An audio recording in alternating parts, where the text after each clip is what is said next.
गुरु जी की प्यारी प्यारी सास संगत जी, सपने जो आप जी ने दिल में सजाए, सपने जो आप जी ने दिल में सजाए, दासी माता जी से यही अरदास करती है वो सारे सपने आप जी के नए साल में पूरे हो जाए।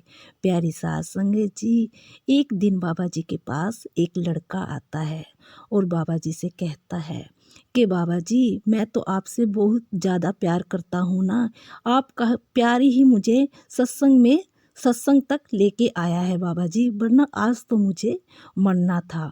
बाबा जी कहते हैं, बच्चा ऐसा नहीं कहते, और इतना क्यों परेशान हो बच्चा।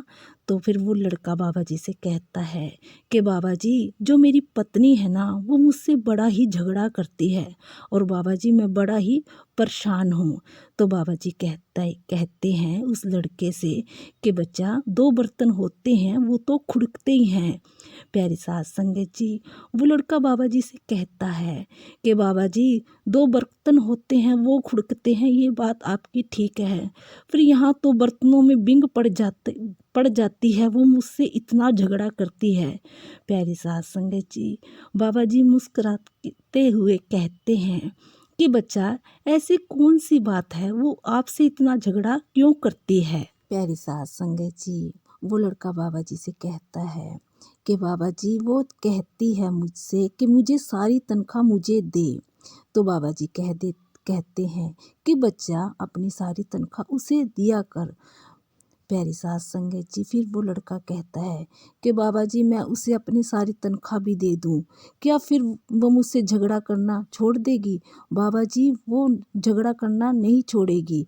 तो बाबा जी मुस्कुराते हुए कहते हैं कि बच्चा, जब वो तुमसे झगड़ा करे ना, तो आपने उसके सामने बिल्कुल भी नहीं बोलना, और बच्चा उसको अपनी पूरी तनख्वाह जाकर उसके हाथ में दे दो, और जब भी वो आपसे झगड़ा करे तो उसके सामने बिल्कुल भी नहीं बोलना। बेटा, आप ये मेरी बात मानो, आपका झगड़ा पूरी तरह से ख़त्म हो जाएगा। प्यारी सास संगत जी, वो लड़का बाबा जी की बात मानता है और बाबा जी का आशीर्वाद लेकर घर जाता है। तो प्यारी सास संगत जी, वो घर जाता है तो वो पत्नी तो वैसे ही चीखती है उसके ऊपर, और प्यारी सास संगत जी उसको खरी खोटी सुनाती है।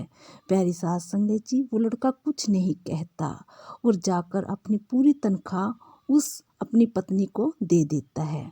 प्यारी सास संगत जी, वो पत्नी तनख्वाह भी लेती है और फिर भी बोलती रहती है। प्यारी सास संगत जी, वो लड़का कुछ नहीं बोलता। प्यारी सास संगत जी, ऐसे ही प्यारी सास संगत जी 4-5 दिन बीत जाते हैं और प्यारी सास संगत जी, फिर वो उस लड़के की पत्नी कहती है कि मैं आपको इतना सुनाती हूँ, आप मुझसे पलट कर जवाब भी नहीं देते। तो प्यारी सास संगत जी, वो लड़का कहता है कि मैं तुमसे झगड़ा ही नहीं करना चाहता। तो प्यारी सास संगत जी, वो पत्नी भी कहती है कि मैं भी आपसे झगड़ा नहीं करूँगी, और प्यारी सास संगत जी, दोनों में सुलह हो जाती है। प्यारी सास संगत जी, प्यारी सास संगत जी, वो लड़का अपनी पत्नी को भी सत्संग में लेके आता है। प्यारी सास संगत जी, प्यारी सास संगत जी, वो लड़का अपनी पत्नी को सत्संग में लेके आता है और सत्संग समाप्ति के बाद प्यारी सास संगत जी, वो लड़का अपनी पत्नी को बाबा जी से मिलाता है। प्यारी सास संगत जी, बाबा जी दोनों को आशीर्वाद देते हैं और उस लड़के से पूछता है कि बच्चा, अब बिल्कुल सब कुछ ठीक हो गया है। प्यारी सास संगत जी, वो लड़का मुस्कुरा के कहता है कि बाबा जी, आप जी ने आशीर्वाद दिया था, सब कुछ तो ठीक होना ही था। और वो लड़का बाबा जी से कहता है कि बाबा जी, जब प्यार का मसीहा आशीर्वाद दे दे तो सब कुछ ठीक तो होना ही था। बाबा जी, आप जी ने तो मुझे जीना सिखा दिया। प्यारी सास संगत जी, कैसे बाबा जी ने उस लड़के को समझाया और कैसे उस लड़के ने भी बाबा जी की बात मान ली, और प्यारी सास संगत जी, कैसे उस लड़के के घर में खुशहाली आ गई।